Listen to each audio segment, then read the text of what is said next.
Have you ever spent hours upon hours upon hours practicing just to feel like you're making the same mistakes over and over again and maybe not even making any progress? That was me for years. I practiced a lot, 4 to 8 hours every single day from the age of 13 to 23. And even though I practiced a lot, I only learned a handful of pieces each year, but I still somehow managed to think that if I could just get myself to practice a little bit more, I would finally crack the code and be able to learn a lot more music. Instead, the more I practiced, the more desperate I became and the worse my playing seemed to get. Fortunately, at a master class, a professor suggested to everyone there that, look, if you want to get better at playing the piano, you should maybe sit down and start reading research about how the brain works. How do we actually learn? And even more fortunately, I came across the blog, The Bulletproof Musician. It's run by the incredible Noah Kageyama. And every single week, he takes academic research and breaks it down in really simple, understandable, actionable language.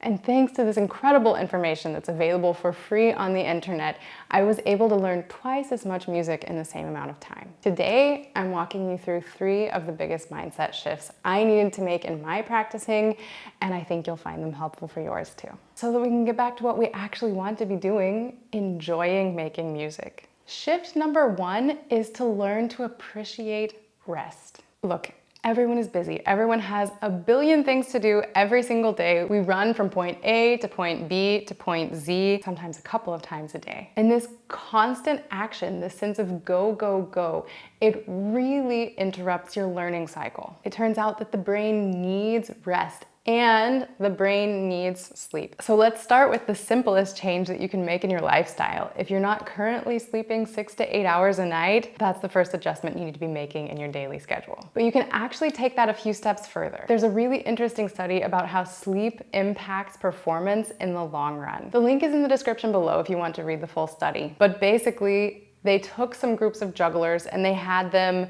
practice once in the morning and once in the evening. And it just had to do with how they were structuring their practicing. One group practiced something new in the morning and reviewed in the evening, and the other group learned something new in the evening and reviewed in the morning. It turns out that the group that slept right after learning something new and then reviewed in the morning had significantly higher performance. So if you can make it work in your schedule that you practice in the morning and the evening, then you can start to really intentionally approach your pieces by learning the new material last thing in the evening and reviewing that first thing in the morning. The system isn't going to work for everyone. If you live in an apartment, or if your work schedule gets in the way, or if you don't have time for 2 practice sessions in one day, you can still make this work for you. Because it all comes back to giving the brain a chance to rest. An important element in the learning process is just letting the brain rest after it learns something new. Especially if you're limited on time, I really want you to lean into applying rest in an active way.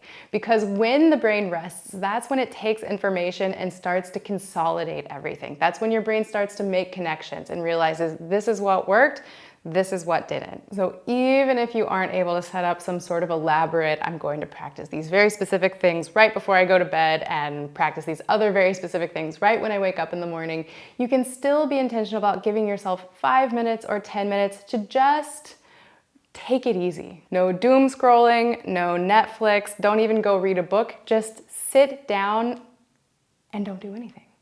If you're into meditation, that would be a really great way to apply this. Practice and then meditate when you finish practicing. But it would also be a good time to go clean the kitchen or cook dinner. Something where you can just turn your brain off for a few minutes and do something that doesn't require a lot of your attention. Give your brain the quiet time it needs to really lock in all of that hard work you've just put in at the piano. The second shift I want you to make in your practicing is start engaging with your music on a more emotional level. I think a lot of times we fall into this trap of thinking, okay, first the notes, then the rhythms, and then I can start to worry about the musical ideas. I think there is something to be said for not getting overwhelmed and not trying to perfect everything right away. But if you can get yourself to start considering the expression and the emotional content of your pieces when you're first starting out, studies have shown that you're going to learn your pieces more quickly and play them more expressively in the long run as well. Now, I see all of you perfectionists out there, and I am going to qualify this a little bit. I want you thinking about expression. I want you thinking about articulation, pedal, how to make your piece more beautiful from the beginning. But you're not going to approach your piece with the attitude of, okay, I can't move past these 4 measures until I have all of the expression perfect, because Robin said I need to pay attention to this from the beginning. Paying attention to and perfecting on the first time through are very different things. Sometimes it helps to think of approaching your pieces like creating a sculpture. You start out with a big block of marble and you know more or less where you're headed, but you have to chip away one bit at a time. I want you to think of that end product from the beginning so that you know what you're working towards, so that you're working really intentionally towards the dynamics, the expression, the articulation, the contrast, everything. All of those elements that make music so beautiful and fascinating and emotionally engaging. But again, without being too nitpicky early on. And if you think about it, this makes a lot of sense because it gets you more engaged in the learning process. You're having more fun along the way. You're actively involved instead of just thinking, okay, note, note, note, fingers, fingers, fingers. It moves you from this realm of piano typing into piano playing, and that's so much more enjoyable throughout the entire learning process. For this exact same reason, you also probably tend to learn pieces that you really want to learn, even if they're more difficult than something relatively simple that your teacher gives you or makes you play, or that you think you should be doing, but that you really have no interest in playing. I have seen this time and time again with my own students, with my own playing, with my peers.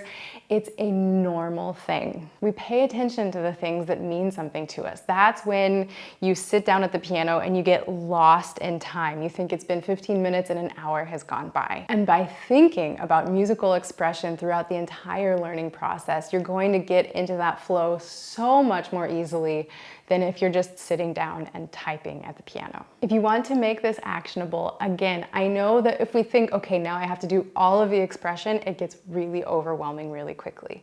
So what you can do is, you know you need to be practicing in repetitions anyway. Hopefully you know you need to play more than once, and you need to be practicing in chunks. And then for each repetition, you can give yourself a task that you're looking for, that you're paying attention to, that you're really spending extra effort listening to. The first time through, you might really be paying attention to the dynamics in the right hand. And depending on how that goes, you might want to do it a couple more times, but then you're going to switch gears and you're going to start to pay extra attention to articulation. And then after a time or two playing through, paying attention to articulation, then you're going to pay attention to the pedal. And then you're going to pay attention to the balance between your hands. If you want, you can create a list of 3 to 10 musical elements that you're going to be paying attention to on each repetition, and then just cycle through those every time you're practicing a chunk. This will make sure that you're not just sitting down and playing mindless repetitions. And when you're actively engaged throughout the entire practice session, that's when deep learning really starts to happen. Another way you can make sure that you're doing this is always have something that you're playing that you're really excited to learn. Now you need to balance this with how difficult things are. You shouldn't have 12 pieces all at once that are super difficult. Everything with a grain of salt. We're not here to exaggerate, but you should always have something that you sit down and really enjoy playing, even if it's a lot of work. Finally, the third shift I want you to make this week is reevaluate what good practice looks like to you. I think a lot of us have this expectation that if we're practicing, and if we're practicing well, we should be playing everything perfectly every single time. Listen, this advice is really common and it's well-intentioned, but it is terrible advice. If you're never making any mistakes, you're not giving your brain the opportunity to figure out what works well and what doesn't. Mistakes are, bar none, our best teacher at the piano. Now, as always, this is not simple, cut and dried. You need to make mistakes. Mistakes are part of the process. If you're not making mistakes and you're only playing cleanly all the time, you're probably not pushing yourself in terms of tempo. You're probably not developing your technique very much because you're playing things that are very safe. But if you're making the same mistake over and over again, you're also not learning. So I'm not giving you blanket permission to just go play with lots of mistakes. You have to be intentional about this. When you make a mistake, you need to stop and evaluate what happened, why it happened, how can I fix it? And you might not immediately find the right answer, but you need to be thinking about the answer. You need to be thinking about how you can solve it, problem solving. Good practice really just boils down to being a detective. So again, if you notice that you've made the same mistake more than 2 or 3 times in a row, then you need to back up, problem solve, figure out what's going on. And it turns out there is kind of a magic number. So if you're playing with 50% accuracy, you're probably pushing yourself too hard or doing things that are too difficult or not paying attention or fill in the blank. The sweet spot seems to be somewhere between 70 and 90% accuracy. And again, this works best if you're stopping and thinking about what happened, why did it happen, how can I fix it? So drilling the same section over and over again, saying I can't stop until I've played it 10 times perfectly, that's never going to get you to fluency at the piano because it takes the thinking out of the process. It takes the problem solving out of the process. Which brings us to the other element of evaluating what good practice means to you, or maybe 2 elements.